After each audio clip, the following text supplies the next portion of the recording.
Ao lado de Eduardo e Flávio Bolsonaro na coletiva de imprensa nos Estados Unidos, Jair, conselheiro próximo do presidente Donald Trump, fez declarações contundentes nesta terça-feira 26 em Washington, após o encontro entre o senador e Trump no Salão Oval da Casa Branca. Abre aspas. É uma vergonha que o presidente Bolsonaro ainda esteja preso, fecha aspas. Há 3 dias atrás, Jair afirmou que Moraes, abre aspas, ficará ótimo com uma tornozeleira eletrônica e em prisão domiciliar, fecha aspas.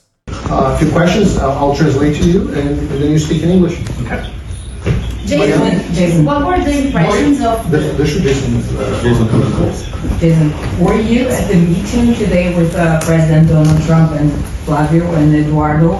And how do you see the chances that the President Trump will endorse Flavio openly for the Brazilian elections by the end of the year? Well, I was not at today's meeting, but I'm here very much in support of my friends Flavio and Eduardo and Paulo. And I would like to open up by saying that it is a disgrace that President Bolsonaro is still under arrest to this day. And every single one of you in this room should be making more noise about that, for allowing Alexander de Moraes to trample over democracy, whether it's in Brazil, whether it's around the rest of the world. And I have a very simple message for the people of Brazil. One election can change everything.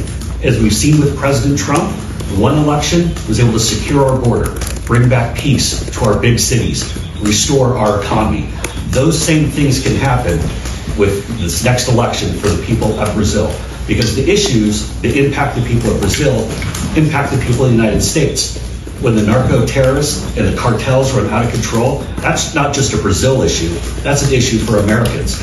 When the Chinese are allowed to run wild in Brazil because of Lula, that doesn't impact just the people of Brazil, impacts the people of the United States. When you see this stomping out of free speech and the stomping out of democracy and shutting down your political rivals with persecutions and prosecutions, that impacts freedom all around the world. So I am here very simply to support my friends. And with regard to President Trump and what he may or may not do, I'll leave that to the president. That's certainly his choice to make. But I know I'm very much here in support, and I've already said very clearly that I support Flavio and his candidacy for president.